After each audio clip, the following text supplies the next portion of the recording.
En insistant auprès des autorités, nous parvenons à arracher l'autorisation de nous rendre sur l'île interdite de Pulo Bidong.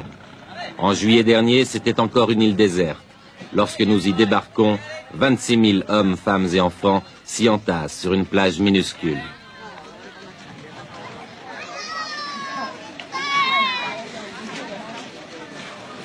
Pulo Bidong est le plus important des camps de réfugiés en Malaisie. Les conditions d'existence y sont très dures par manque de nourriture, d'eau potable, de médicaments et surtout d'hygiène. Tout le monde y souffre de dysenterie et chacun vit dans l'angoisse d'une épidémie. Voici le temple bouddhiste. À côté, il y en a un autre, protestant, ainsi qu'une église catholique.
Si tout va pour le mieux, c'est-à-dire si le flot des réfugiés tarit, on peut estimer que dans 2 ans, tous les réfugiés de l'île auront trouvé une terre d'accueil. Mais c'est long, 2 ans, lorsqu'il s'agit de vivre dans une telle promiscuité, dans cette clairière pas plus grande qu'un stade sportif. Déjà, on y a enregistré 41 naissances et 35 décès.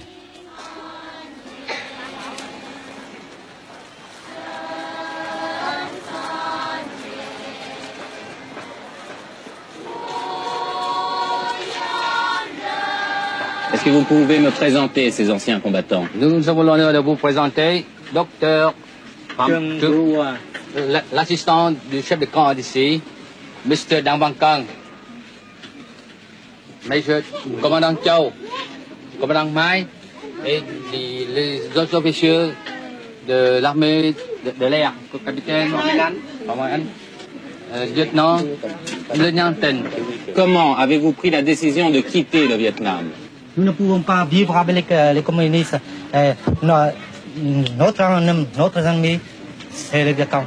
Nous ne pouvons pas combattre avec les Vietcong parce que nous n'avons plus pas de liaison avec les forces extérieures.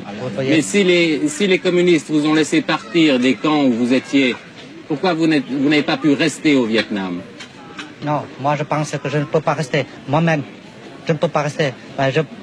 Il faut que je me refuse pour trouver des combattants, si possible, pour réunir une force pour revenir en Vietnam. Vous voulez refaire la guerre au Vietnam?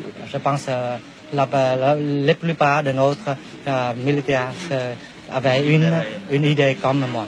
Et vous autres, pourquoi vous avez quitté le Vietnam? Je l'aime beaucoup. Nous avons quitté parce que les communistes ont confisqué notre fortune graduellement. Ils ont confisqué nos terres, nos maisons, et notre train, etc. Et ils ne nous laissent pas travailler avec eux. ils cherchent des raisons pour nous congédier aux zones qu'on appelle les zones d'économie nouvelle, pour travailler dur. Et c'est très dur la vie là-bas. Très très dur. Et maintenant, vous espérez aller où? N'importe où, monsieur. N'importe où. N'importe quel pays libre. Nous ne souffrons pas vraiment matériellement, mais mentalement, au Vietnam, nous avons vraiment souffert ça. Nous sommes en train de filmer lorsqu'on nous avertit qu'un bateau de nouveaux réfugiés vient d'arriver du Vietnam. Et ils sont là, qui débarquent sur la plage.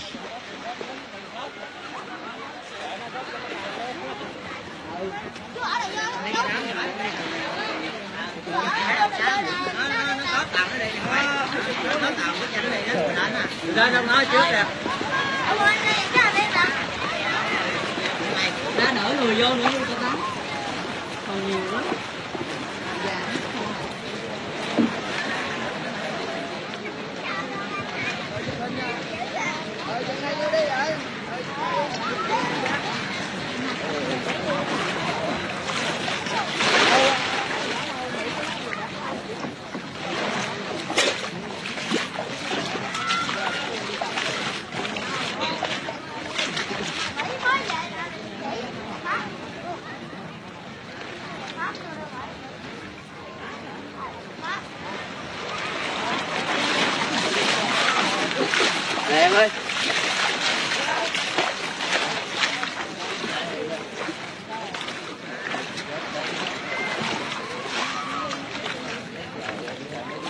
Qua ngoài đấy.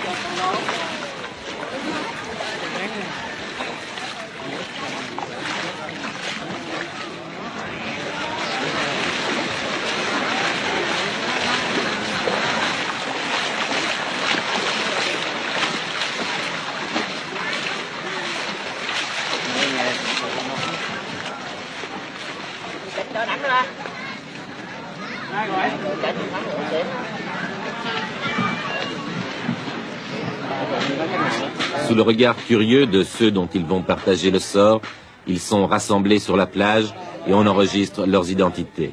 65 bouches supplémentaires à nourrir.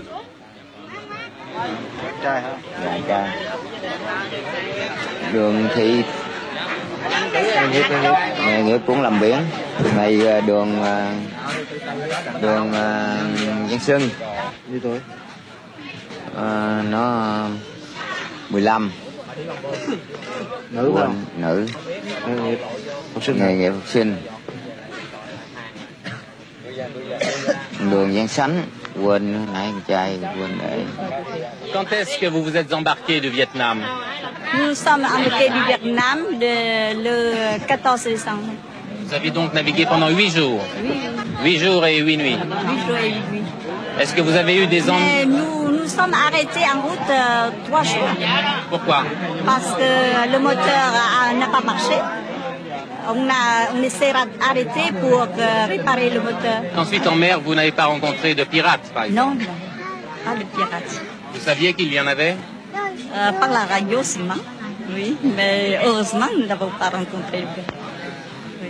Mais il y a eu des moments où vous avez eu très peur? Oui, surtout le moment où nous sommes arrêtés pour réparer le moto. Parce que c'est près de Cà Mau. C'est encore dans la terre. Dans les eaux vietnamiennes. Voilà. C'est très dangereux. Parce que nous avons 31 enfants. Et quand un enfant pleure, alors c'est Ça donne l'alarme. l'alarme. Et vous étiez combien sur le bateau? C'est 65 avec 31 enfants. Est-ce que vous aviez dû payer pour avoir ce bateau?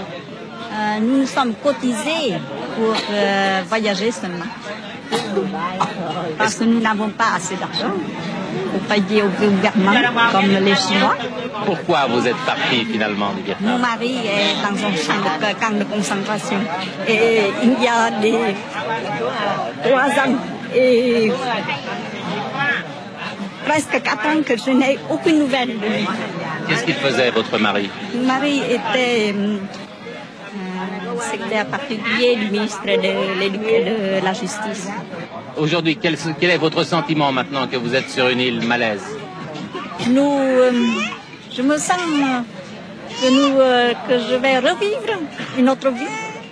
Et c'est mon plus cher désir, c'est de revoir mes enfants. C'est une question de réunion de famille aussi. Vous avez quel âge? J'ai 58 ans.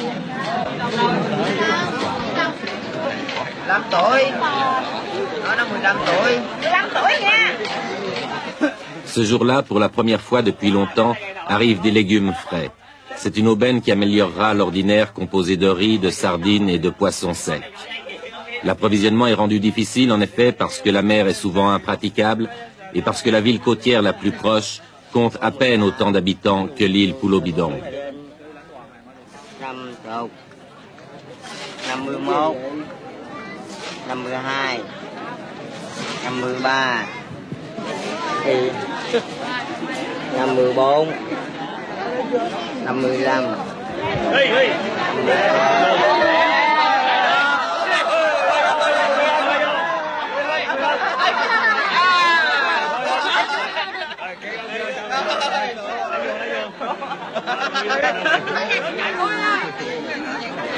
'De ces 26 000 réfugiés du Vietnam, 2 tiers sont d'origine chinoise.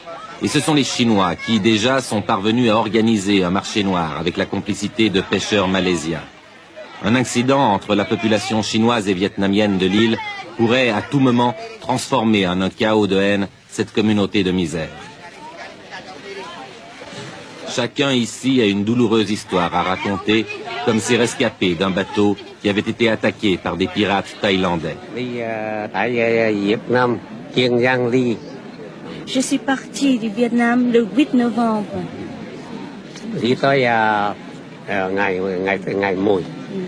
Jusqu'à minuit le 12, nous avons rencontré les pirates thaïlandais.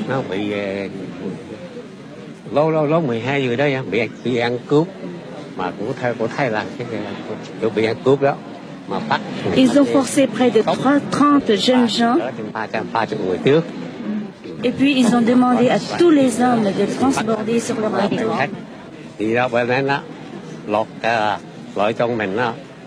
Après avoir nous dépouillé de tous nos biens, de l'argent, de l'or, des vêtements, ils ont jeté un certain nombre en mer.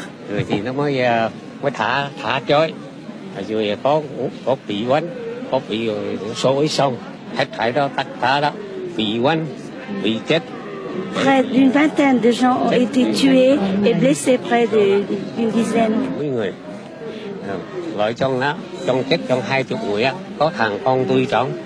Parmi les morts, il y a mon fils. Ma belle-mère a 4 fils, tous ont été tués. Parmi eux, c'est mon mari et le mari de ma belle-sœur. Combien de membres de sa famille elle a perdu? Chị đã mất bao nhiêu người trong gia đình? Tôi mẹ ông chồng chết với 3 đứa em chồng á. Son mari et 3 beaux-frères. C'est lui, de Montagne. Tués par les pirates? Oui.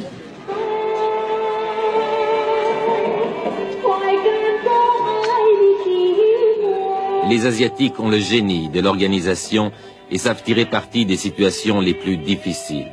À preuve, ce bistrot, même si la bière ou le Coca-Cola y coûte 4 ou 5 francs.